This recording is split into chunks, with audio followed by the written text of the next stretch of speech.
दोस्तों 30 दिसंबर 1971 के दिन तिरुवनंतपुरम शहर के कोवलम बीच रिजॉर्ट में सुबह के समय एक कमरे में डेड बॉडी मिली और वो डेड बॉडी नीली पड़ चुकी थी। शरीर पर कुछ काले धब्बे नजर आ रहे थे और ऐसा लग रहा था जैसे किसी ने जहर दिया हो। इन सभी आशंकाओं के बावजूद उनका पोस्टमार्टम किए बगैर अंतिम संस्कार कर दिया गया। और दोस्तों ये डेथ मिस्ट्री है ऐसे महान वैज्ञानिक की जिन्होंने भारत को अंतरिक्ष में उड़ना सिखाया, जो साइंस के जरिए देश की गरीबी दूर करना चाहते थे और जिन्होंने अपना पूरा जीवन देश को समर्पित कर दिया।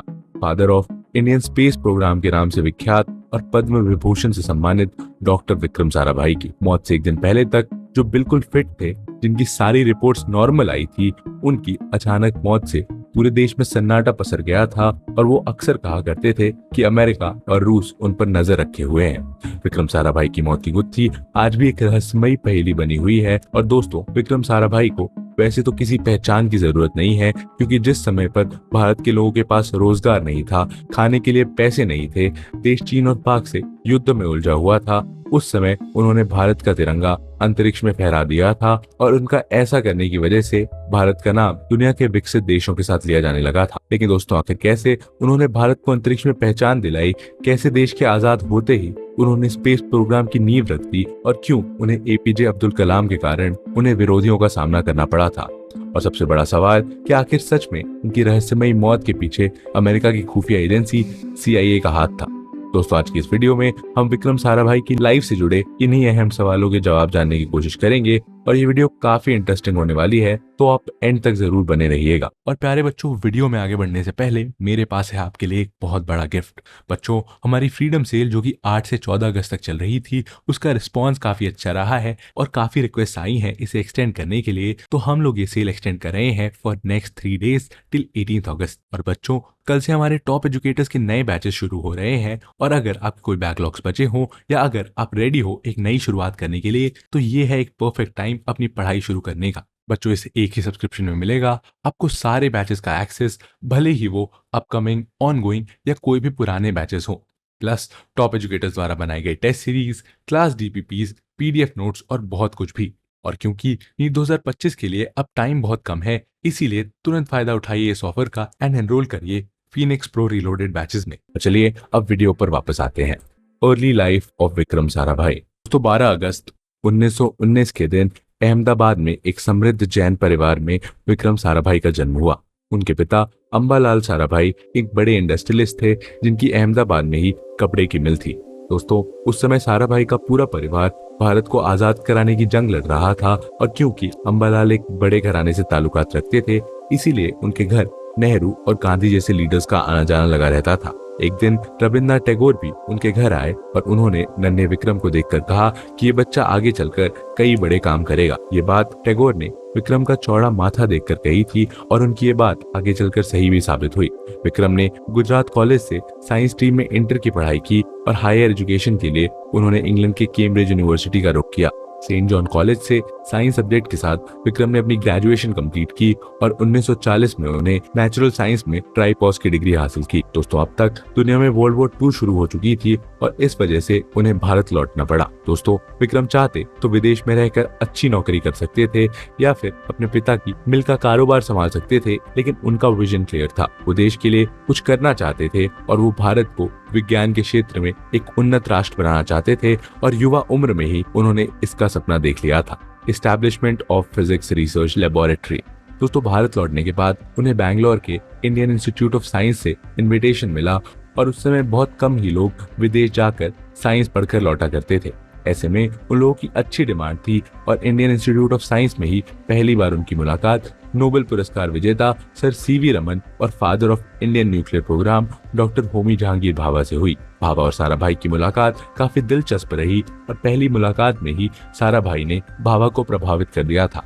दोनों की उम्र में यूं तो 10 साल का अंतर था, लेकिन कुछ ही समय में उनकी अच्छी दोस्ती हो गई थी। सर CV रमन के मार्गदर्शन में साराभाई ने कॉस्मिक रेस पर रिसर्च करनी शुरू कर दी और रमन ने उन्हें उसी इंस्टीट्यूट में जॉब भी ऑफर की, लेकिन साराभाई ने आगे की पढ़ाई का हवाला देते हुए नौकरी से इनकार कर दिया।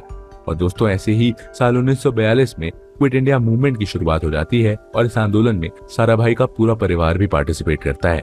दोस्तों इसी बीच एक दिन साराभाई ने बैंगलोर के इंस्टीट्यूट पर लगा ब्रिटिश फ्लैग उतारकर तिरंगा फहरा दिया था और इस घटना को लेकर उन्हें कोर्ट भी जाना पड़ा था, लेकिन उनके अंदर आजादी की अलख लगातार जलती रही। सेकेंड वर्ल्ड वॉर जब शांत हुआ तो साराभाई पीएचडी कंप्लीट करने के लिए वापस कैम्ब्रिज यूनिवर्सिटी चले गए और इस बीच उनकी शादी भी हुई।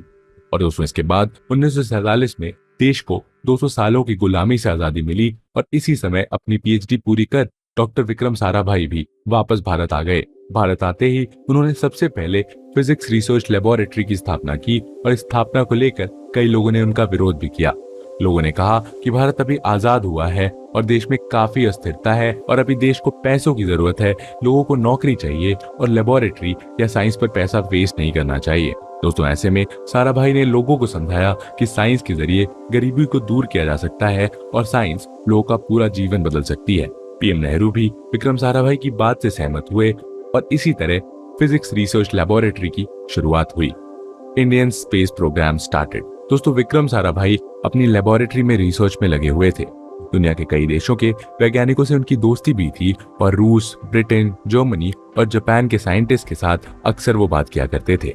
1950 के दशक में दुनिया में कोल्ड वॉर की शुरुआत हो चुकी थी और अमेरिका और रूस के बीच महाशक्ति बनने को लेकर एक अनडिक्लेयर्ड प्रॉक्सी वॉर चल रहा था। इस वॉर के दौरान दोनों देशों में पहले स्पेस में पहुंचने की होड़ लगी हुई थी और साल 1957 में रूस ने अपना पहला रॉकेट स्पुतनिक अंतरिक्ष में भेज दिया था।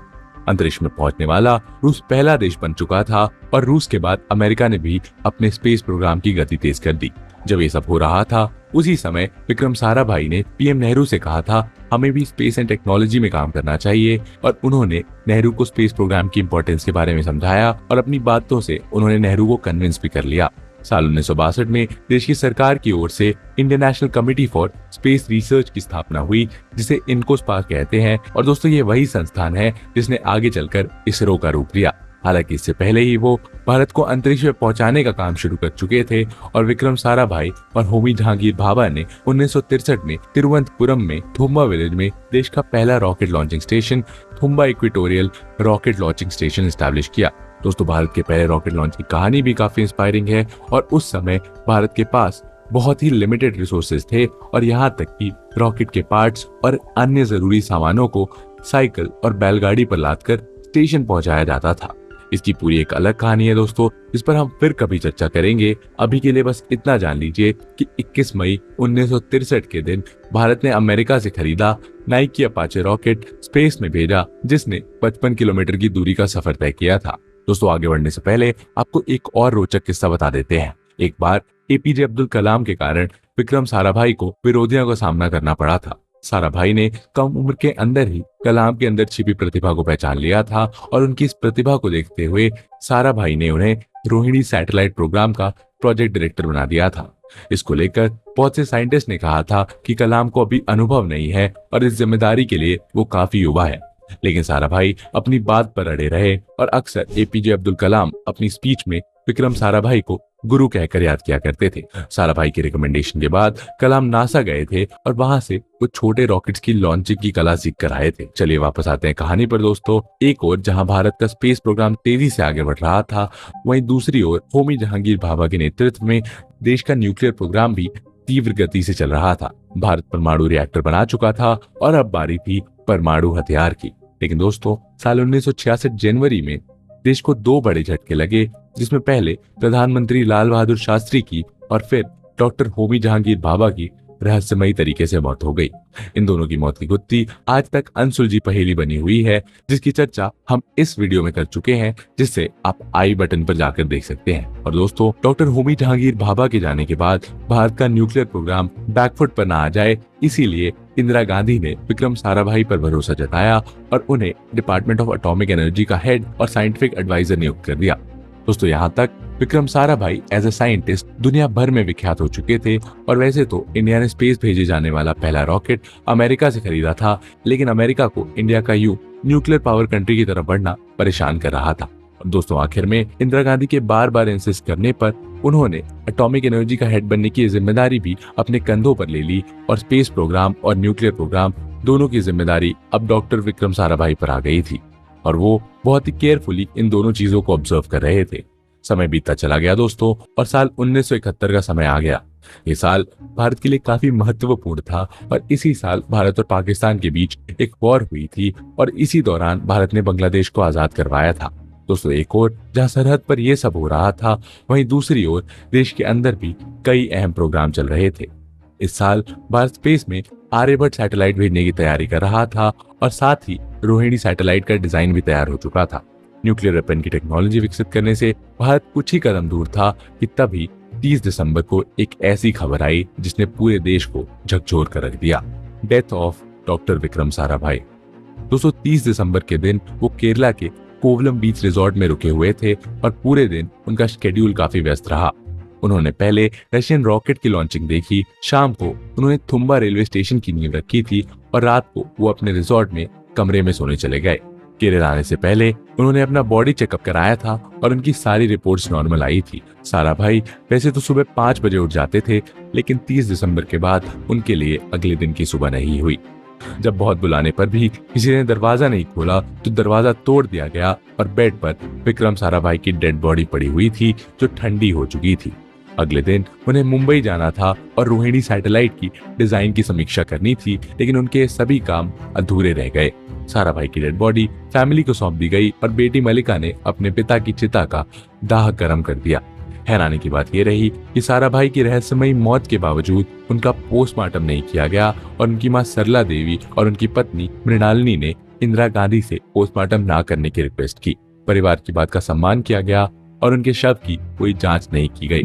दोस्तों, अब तक विक्रम साराभाई की बेटी समेत कई लोग उनकी मौत को लेकर सवाल खड़े कर चुके हैं और डॉक्टर होमी जहांगीर भाभा की मौत की तरह ही साराभाई की मौत के पीछे भी अमेरिका की खुफिया एजेंसी CIA का हाथ बताया जाता है। मशहूर रॉकेट साइंटिस्ट नंबी नारायण ने रेडी टू फायर बुक में भाभा और साराभाई की मौत का कनेक्शन होने की भी बात कही है।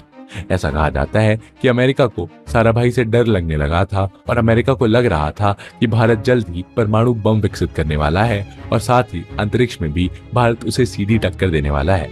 अमेरिका अच्छे से जानता था कि विक्रम साराभाई में वो विजन है जो भारत को विज्ञान के क्षेत्र में एक नई पहचान दिला देगा और दोस्तों, इसीलिए कई लोग मानते हैं अमेरिका ने उनके साथ ऐसा किया था।